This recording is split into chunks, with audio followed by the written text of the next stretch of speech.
we have learned. We have seen the two experiment, that is the basic logic gates and the combinational logic, right? And in which we have learned basic logic, Boolean algebra and combinational circuits, and they are like different type of combinational circuits like adder, subtractor, right? And maybe you have learned some other applications like multiplexer, demultiplexers, and now today in the today experiment we will learn the next step, that is the sequential circuits. And what is the sequential circuits actually, and what is meant sequentials? So if you have run multi vibrator, have you learned or heard about the multi vibrator circuit something in your graduation level? So there you must be seen the bistable multi vibrator circuit. It is nothing but two transistor circuits which is coupled with each other. So the output of the one transistor is coupled input of the second transistor, and similarly the output of the second transistor is the input of the first transistor, and which is called um, bistable multivibrator. So like this. See, so this is the input of, suppose this is T1 and this is T2 transistor, right? Suppose this is the input of the T1 transistor and this is the input of the T2 transistor. If I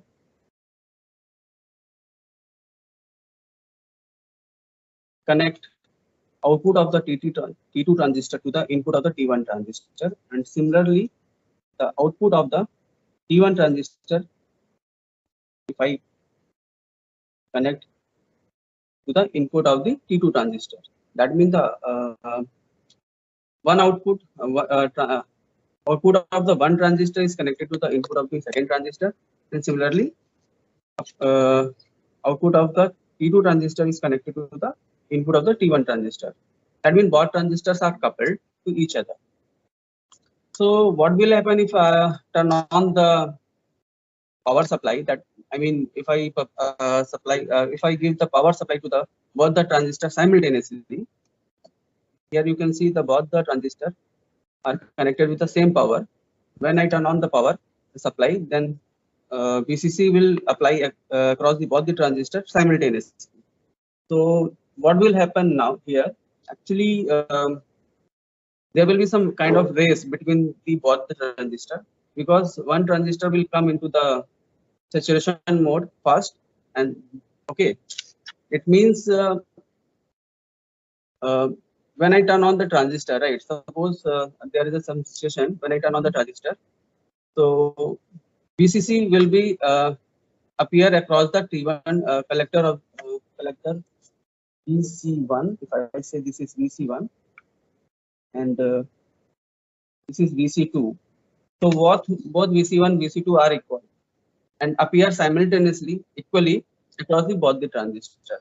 But both the transistors will start saturating simultaneously, which is not possible because there will be some kind of race between both the transistors. One transistor will come into the cutoff mode. Already in the cutoff mode, because initially both the transistors in the cutoff mode, because there was no supply. But when as we turn on the supply, any one of transistor will start saturating first, because we are thinking like both are the transistor not, actually both transistor are not identical, so there will be some kind of race. So one transistor will win first, right? So that it will come to the saturation mode, and other transistor will remain in the cutoff mode as it was initially. So there will be some stable state arise, right? One will be in on state, one will be in off state. So if we force another transistor, that is turn off transistor, that is saturation transistor, to be a turn on, what will happen? So saturated transistor will try to turn off. Will come to the cutoff mode, and the cutoff transistor, that is the T2 transistor, suppose that a situation will come to in the saturation one, that means the turn on state. So there will be some stable states, right? That is why it is a kind of the bistable. Either T1 will be turned on, either T2 will be turned off. So suppose this is Q and this is Q bars. So in the all cases there will be some inverted output you will get. If there is Q is high 1, so Q bar should be a 0. If the Q is 0, obviously Q bar will be a 1. So there will some bistable condition will be satisfied, right? So depending how we are forcing, right? Obviously we will apply some potential to turn on the transistor, which is turn out, okay, to change the state. So this is a kind of bistable multi vibrator. So this is not the complete circuit because there should be some resistance and biasing and other things. Okay, so this is only the idea. Now come to the logic gate circuit. Here you can see the two NAND gates, right? And the out this is the, let us say this is NAND gate 1 and this is NAND gate 2. Suppose and you can see the output of the NAND gate 1 is connected to the one of the input of the NAND gate 2. Similarly, output of the NAND gate 2 is connected to the input of NAND gate 1. So this is a kind of the bistable circuit. Okay, so whatever the input we will give, obviously there will be 4 possibility because there is 2 inputs 0 0 0 1 1 0 and 1 1, like, and corresponding out we will get the corresponding output. Okay, so that is why we are calling the memory circuit actually flip flop. Its name already suggests one will be flip, another will be flop. Okay, so this is a kind of the bistable, and we are calling it latch circuit actually. This is the latch circuit. This is the latch circuit. Okay, so I'll come to the later. What is the difference between latch and the flip flop? Okay. Anyway, so this is the latch, which is the state dependent, state sensitive. Okay. So now come to the circuit diagram. This is the NAND gate IC 7400, right? And the pin number 14 and 7 are the supply pins. 7 is the ground. Here you can say 1, 2, 3, 4, 5, 6, and 7. So 7 is the grounded. So actually today I already connected the circuit to just save the time. Okay. And the 14th one is the VCC, right? Which is already connected to VCC. And you can see the power supply, 5-volt power supply.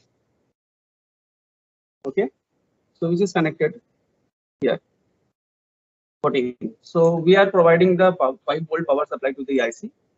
If you see the pin diagram of the NAND gate, that is 7400 here. So we'll use 2 NAND gates. Okay. So 1, 2, 3 are the input and output of the gate 1. 4, 5, 6 input and output of the gate 2. So we'll use these 2 gates, gate 1 and gate 2. So if you see the circuit diagram of the SR latch, so we are already giving the number of pin numbers. So pin number 1 will take the first input of the first gate, and pin number 2 will be the second input of the first gate, first NAND gate, and 3 will be the output, right? So pin number is already mentioned here. So 1, 2, 3 will be the output of the gate 1, 4, 5 of inputs of the gate 2, and 6 will be the output of the gate 2, right? So here you can see the connection how we made here. Pin number 2 is connected to the pin number 6 to form this circuit, right? Connection. So here you can see this is the pin number 2, which is connected to the pin number 6. Pin number 6, right? Also, you can see the pin number 4 is connected to pin number 3. That is the output of the gate 1 is connected to input of the gate 2. Pin number 3 is connected to pin number 4 or 4 to 3. Okay. Now S and R. So pin number 1 and pin number 5 will take the inputs. That is the pin number 1 and the pin number 5. 1, 2, 3, 4, and 5. These two black wires are this one the S and this is the R. Okay, and the output, we will take the output from the pin number 3 and 6. Pin number 3 and pin number 6, these two red wires, which is connected to LED to show the output, right? Whether it is 1 or 0 in form of voltage. So we are using here LED instead of voltmeter, right? Okay, so circuit is connected, power supply is already given. Now if I turn on the, okay, before starting the demonstrating the circuit performance, how it will work, we must understand the truth table. I mean, whatever the input we are giving and corresponding output we will get. Okay, so suppose if we give the 0 0 state, right? If we give the 0 0, so output will be undetermined. I mean, we cannot determine actually what will be the output. That is why it is rated forbidden, because as you see the actual bistable circuit diagram. So when we start the, we turn on the power supply VCC, any one of the transistor will win. Come in the saturation mode, because there is always parameter mismatching between the transistors. They are not identical transistor, though we are using the same transistor number with the almost same beta and all things, but there is obviously some manufacturing.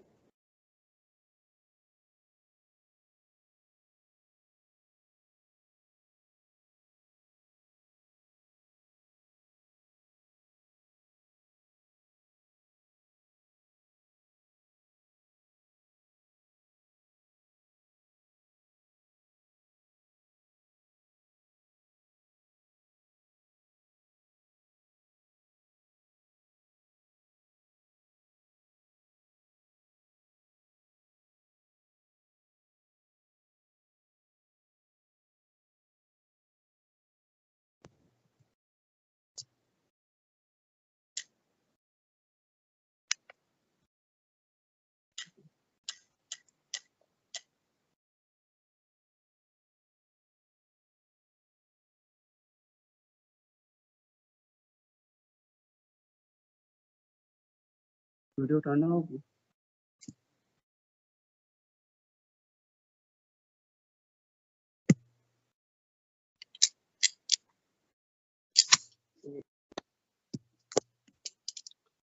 So yes, sorry for the disturbance. So obviously both are both, if the both the input is 0, right, S and R 0, so output will be undetermined, because always we will get the opposite outputs, Q and Q bar, right?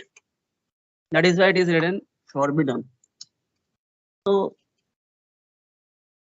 latch is, as I said, latch is the state sensitive. Inputs are stable to the states, right? If I give the S equal to 1, that is high voltage, and R equal to 0, that is low voltage or 0 voltage, so output state will be determined of the input states.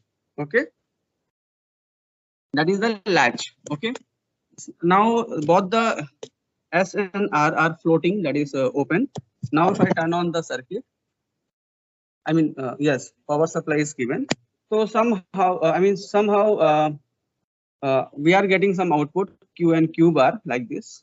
Okay, so this is because obviously one transistor is wind and corresponding we are getting the output Q. Suppose Q is 1 and Q bar is 0. Still we are not giving any inputs. Okay, now if I give the S, this is pin number 1, S is 1, 5 volt. Okay, here one meaning of 1 is 5 volt and 0 is this. So S is 1, R is 0. Here you can see Q bar is become 1 and Q is become 0. Okay, That is the set condition. I mean reset condition. Actually, this is the NAND gate. If I use the NOR gate, the logic will become opposite, right? Now I'm giving the R equal to 0, R equal to 1 and S equal to 0. So Q bar should be set. Here you can see.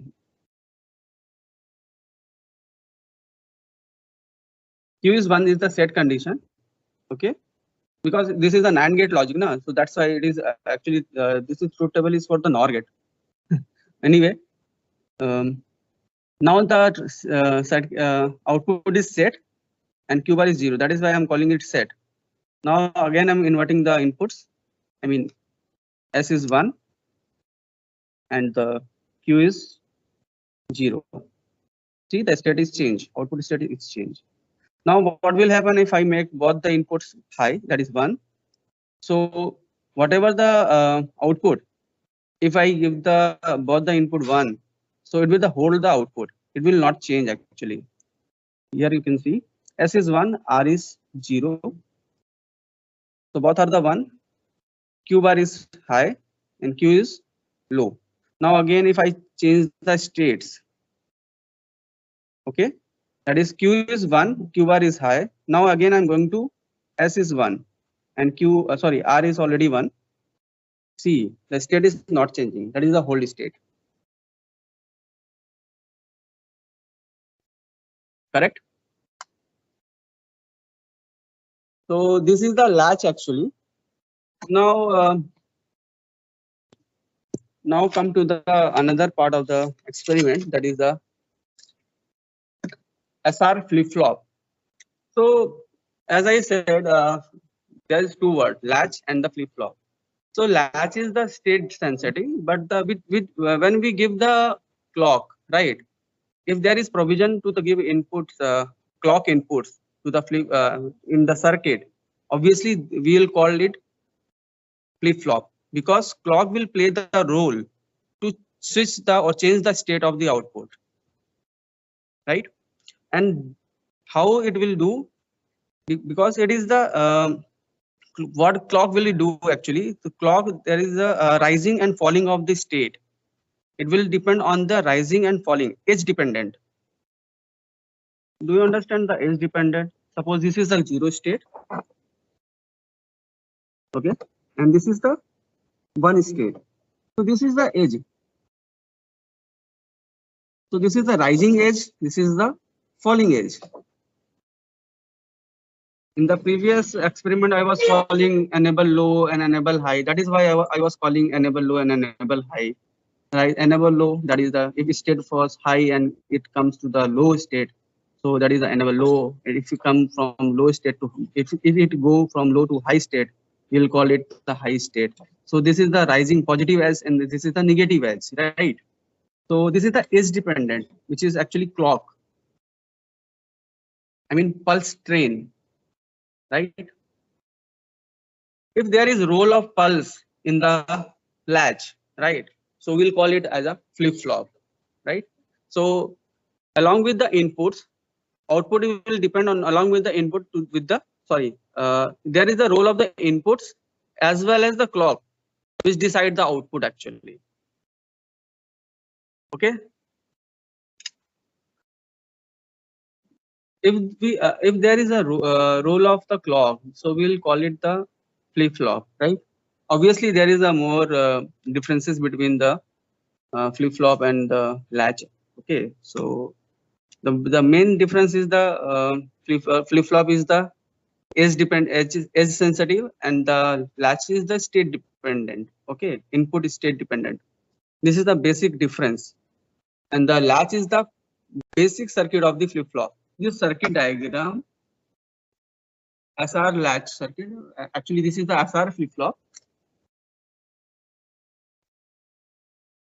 So basically, this is the latch circuit. If you see the half part of the circuit which is actually SR latch, okay. And here we are using another two NAND gates, and both the NAND gates are coupled with the clock. Actually, 2 and coupled. Okay, one input of both the NAND gates are coupled, and we are calling it as a clock. Okay, so now the SR latch input depend on the clock as well as SNR. Okay, so we are just introducing the clock here. So that is why we are calling the SR flip flop. Okay, why we are doing this, you will understand later after understanding the working of this SR flip flop. Okay, so obviously if the clock is low, so clock is low, I mean there is some state of the clock, obviously 0 or 1. Among in between 0 or 1, there will be some state. So it will not allow to give S and R some specific S and R combination 0 or 1. I mean to prevent or stop the some forbidden state of the SR latch. That is actually objective. So if you see the truth table of the SR flip flop, so if the clock is 0, whatever you are giving at the input SNR, output state will not change. If the clock is 0, so output will remain as such. Whatever the input you are giving SNR, if you change the SNR 11, 01, 10, right, it will not change the output. If the clock is 0, this is the last state. Here you can see this is the last one. Now come to the, if the clock is high, so obviously there will be 4 another combination of the inputs 0, 0, 0, 1, 1, 0 and 1, 1, right? Again 1, 1 input is forbidden here because it will not allow, obviously there will be a race between the both the transistor or both the gates to turn on the, I mean to turn on the output, right? So that means the Q and QR will try to come first. Okay, so that is actually forbidden in, because if you give the both the one, output should be come to the 1, 1, which is not possible. Okay, so now come to the 0, 0. It is just like a latch circuit. We are just providing the clock control. If clock is 0, there we will get the hold state. If the clock is 1, we will get like the latch behavior.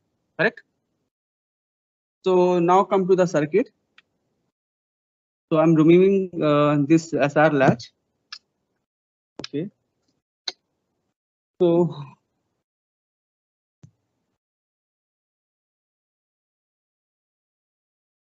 (7400), yes. This is the 7400 and circuit is already connected. And here we will use 4 NAND gate, right? Instead of 2, we'll use 4 NAND gate. 2 for the SR latch and 2 for the to introduce the latch, clock, right? So obviously 7400 have 4 NAND gates. So we'll use all 4 NAND gates of 7400. So now come to the circuit. Similarly to the last circuit, so I already mentioned the pin number here. 1, 2. This is the gate number 1. This is the gate number 2. This is the gate number 3, and this is the gate number 4. Right?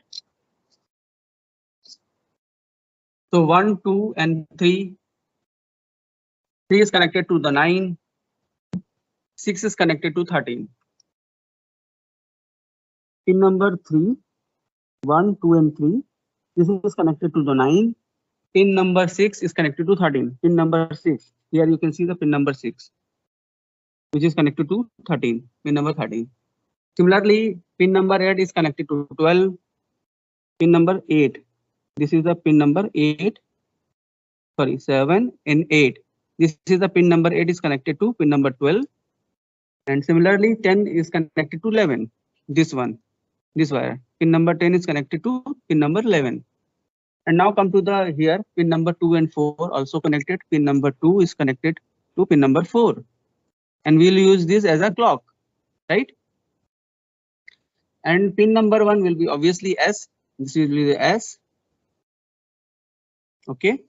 And the pin number 5, this one black one. Okay, so these 2 wires S and R will be S and R. And this one pin number pin number 2 or 4, whatever we can use as a clock. This is the pin number 4 or 2. This is the clock This is the R and this is the S. Okay. And the output, now come to the output, pin number 8. We are taking output from the pin number 8 and pin number 11. That is gate number 3 and 4. So pin number 11. So here is the 11. 8, 9, 10, 11. So this LED is connected to pin number 11. This will be Q bar and the pin number 8. Here you can see 7 and 8. So pin number 8 is connected to this LED. So this will be a Q and this is will be this LED will be Q bar. And the both the positive, we will get the positive. Obviously, this is a enabled high IC. Okay. So we'll get the output at the 8s. Okay. That is why we are using positive. Here we are getting the positive voltage and the common, we are just grounding the common LEDs by connecting this wire. Okay. So this is the ground. So both the LEDs are grounded with a common terminal and one pin of the this is Q bar and this is Q, which is connected to 11 and this is connected to 8. Anyway, so circuit is already connected. Now now come to power supply. We are just connecting the power supply. 5 volt, right? And this is ground. So we are connecting to ground. Okay, so right now clock is grounded, S is open, R is also open. So one thing you can do, we use a function generator to give the pulse stream, power supply, I mean clock pulse, continuous clock pulse with some time period. Like if I use 1 hertz clock pulse, obviously in each 1 second pulse will be high, right? Next second will be low. I mean, first second will be high, second will be low, third second, in the third second will be high, and so on. So we can use this function generator as to provide the clock pulse, continuous clock pulse. So obviously, as I said, if the clock is 0, so we'll get the latch type behavior, right? So right now clock is 0. I'm just fixing the clock 0 as a 0. So let's see what will happen. So I'm turning on the supply. Okay, so Q is high and Q bar is 0 as S and R are floated, right? Open. So let's connect the S and R 0, 0, so that we'll see whether they are in a hold state or not. I mean, there will be no change in the output, right? Hold state means there will be no change in the output. At the output. Yes. Sorry. 5. 1, 2, 3, 4, 5. You can see. Yes. So there is no change at the output, right? So because clock is 0, we are giving SR0, 0, 0, right? Now we are giving SR1, 1. Let's see what will happen. Output state should not be 0 because clock is 0. Yes, it is not changing. R is 1, S is 1. Again, not changing, right? S is 1 and the R is, they are giving R is 0. I mean 0 voltage. Sorry. Yes, again state is not changing. Now let's see what will happen if we give the 1 clock. Clock is high, right? Let's see. Now I'm going to make it.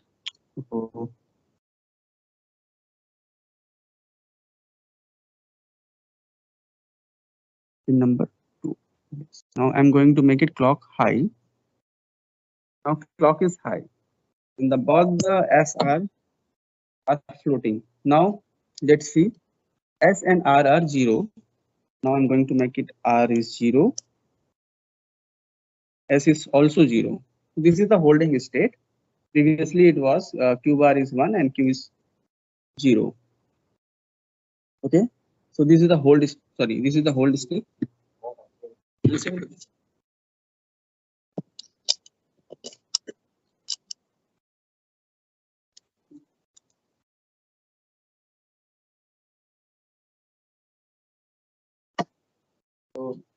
Right now SR are 0 and clock is 1, and this is the holding state, right? Now what if I change the S is 0, make it 0, and R is 1. So this is black bar is R is 1. I'm going to make it 1. So now state is change, that is reset state. Q bar become 1 and Q is become 0. Now I'm going to interchange the inputs. Again, R is 0 and S is 1. This is the latch behavior of the SR flip flop. That is why I also mentioned here as level sensitive SR latch. But there is a clock also. So there is only the role of the clock is to change the, I mean just to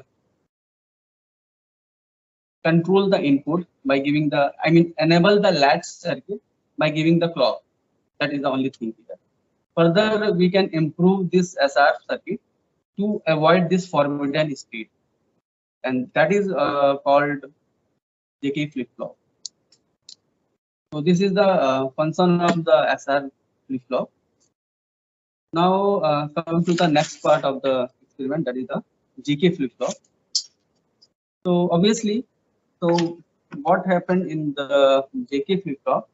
So the output of the actually this is the simply SR flip flop. But what is the difference is the output of the SR. I mean there is Q and Q bar. So Q bar output is fed back to the input of the Q bar, and the output of the Q bar is fed back to further. Q is connected with the K and with the K, and Q bar is and with the J. Sorry, S and R. Sorry. I have to draw it actually. Then it will be clear, more clear.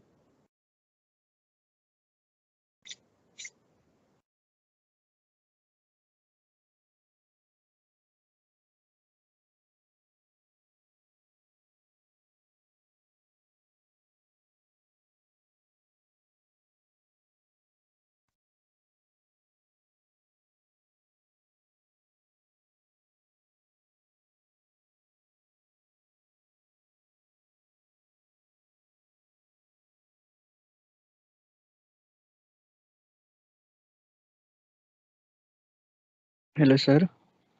Yes. Sir, what will happen? Can you please restate what will happen if R is 1, S is 1, and the clock is also 1 high? The In last SR step. flip in SR flip Yes, flop, yes. so clock is high and R is 1, S is 1. R is 1, S is 1. Okay. This is the forbidden state. Both LED will try to turn on. I mean, both the transistor or both the gates will try to turn on, right, simultaneously, but which is not possible. Let's see, circuit is already connected. So right now R is 0, which is black, okay, and S is 1. I'm going to connect uh, R also 1. See what the LEDs are trying to turn on. This is Okay, sir. the not allowed state actually, and it was happened with the same with the SR latch in the previous circuit. Okay, to avoid this state, what we will do, we will just give the feedback, another feedback, make it. I mean to avoid this state actually, and this modification is called the Jackie flip flop actually, right? So what will happen? This is the corresponding Q, yes, Q, and this is Q bar. So Q bar will connect. We'll connect the Q bar with the this another inputs. We use another input here. Okay, and the Q we will connect Q.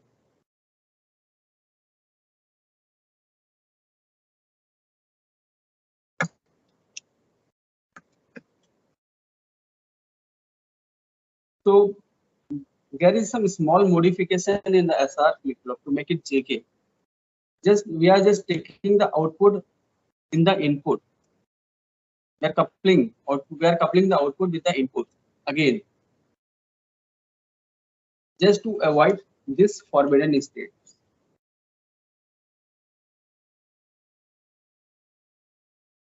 And this flip flop is called JK flip flop. Okay, J and K.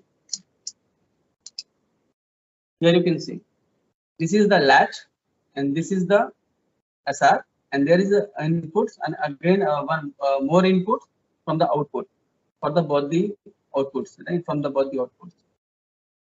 And here you can see the clock edge sensitive, which is making enable high or enable low.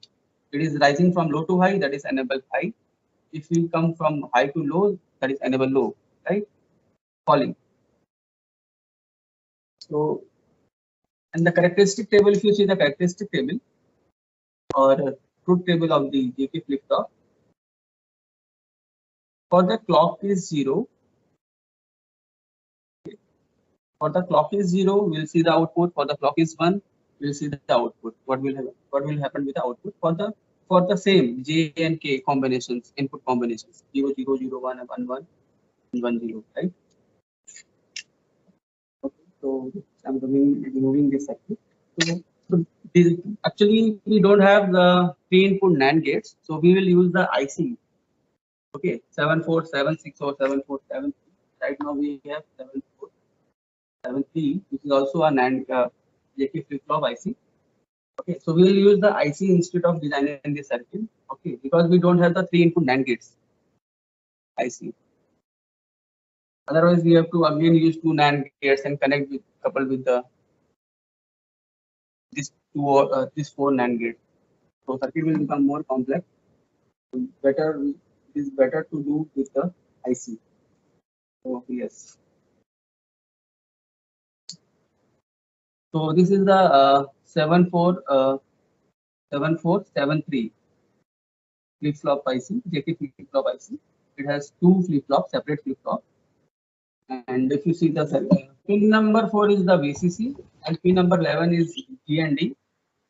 So yes, CLK clock 1 and CLQ CLR clear. So okay, this is the clear K. There is 2 flip flop. Okay, JK flip flop. This is J1 and J2. J1 K1 correspond to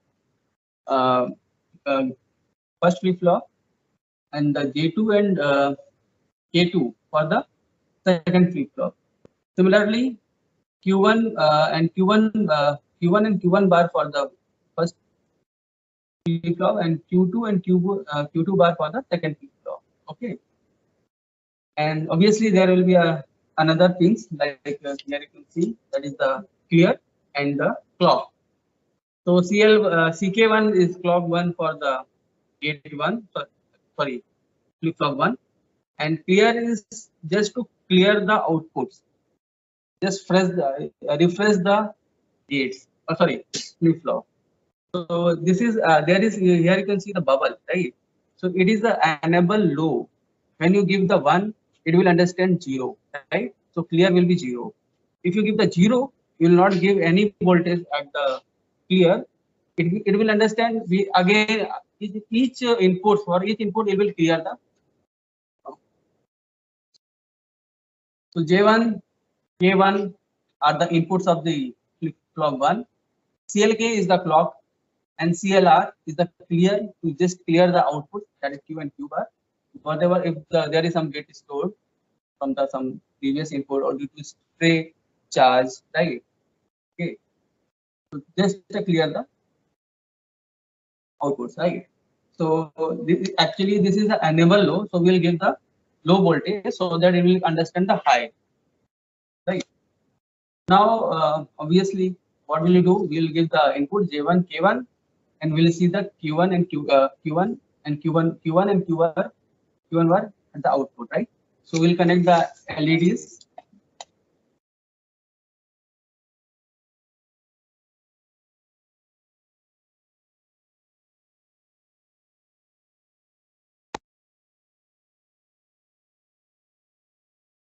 Right. Here we will give the inputs J1 and K1, and we'll give the clock here at the pin. And here we'll see the clear what we'll do with the clear. And VCC obviously plus 5 volt and GND ground 0.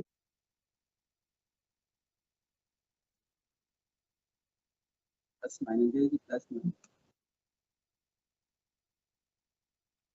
8 9. Now make it 10 is the K2 8 9 10. I'm making it positive, and obviously this is the pin number 11 is ground, 8 9 10 is 11. Making ground. Okay. So 11 is grounded. Now come to the pin number 4, which is basically only 1 2 3 4 positive plus VCC.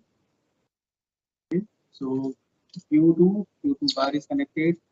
K2 was also connected. VCC is also connected. J2 is 7, pin number 7. Pin number 1, pin number 7 also positive connected. So J and K are positive plus 1, I mean plus 5. That is 1 1. And the CLK 2, that is clock 2 of the bit 2. So I am connecting here 1 2 3 4 5 clock also connected to down. Okay. And obviously clear, this should be high. So pin number 6 is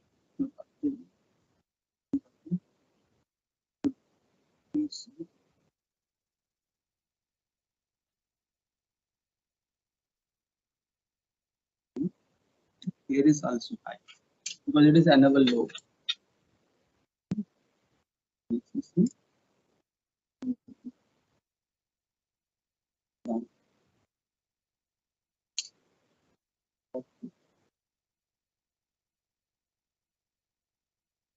One milliwatt.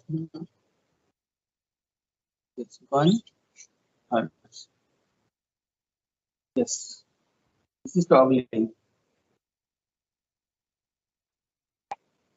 At the 1 hertz, Q bar are toggling because J and K both are the 1 right now. J and K both are the 1, right? And when the Q is 0, state is changing. Sorry, clock is 0, so it is state is same.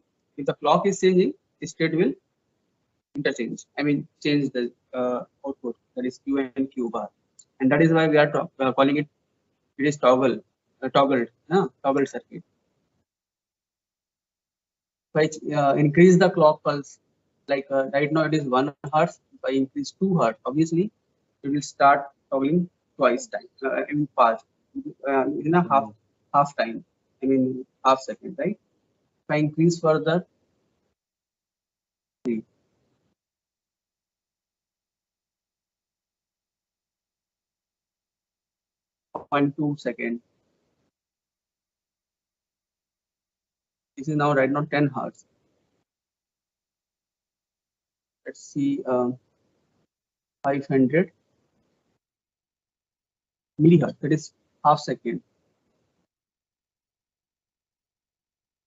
So this is the important state actually.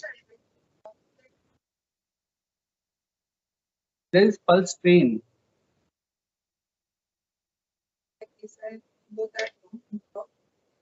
Right now, we are giving the pulse train as a clock with a time period of 1 hertz. Each hertz in each second, state is changing of the clock. Clock state is changing. For the 1 second, clock is 0. For the next 1 second, clock is high. That's 5 volt. 5 volt amplitude. Right now, 500 millisecond. That is, so each become 2 seconds, right? That is why output is toggling. So this is the beauty of the JK flip-flop. And obviously there is another flip-flop, T flip-flop, D flip-flop. This is the data flip-flop. Okay. And obviously another advanced flip flop, that is the master slave MS flip flop. Okay, so there are many kind of flip flop according to the application we can use them. So these are the basic thing of the flip flops. So any question? Yes, we can check the states also J and K by putting J and K 0, 0, 0, 1 and 1, 0, right? And by giving the clock similarly to the right now what we are giving as such, right? So we can check it also. So we have to we can get corresponding output as well. So we can verify this characteristic output there.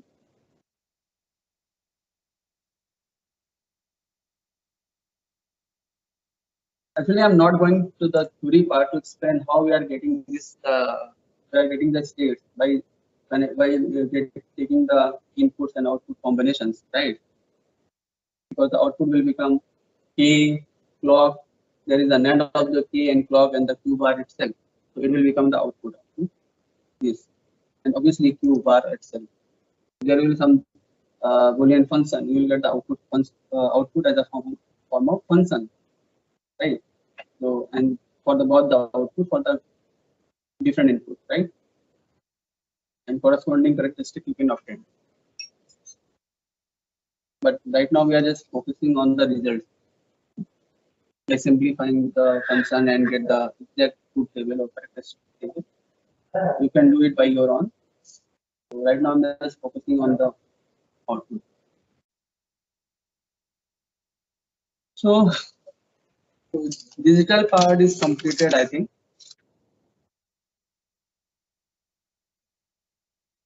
Okay, then I'm closing the session, right? Okay, sir. Okay, sir. Thank you.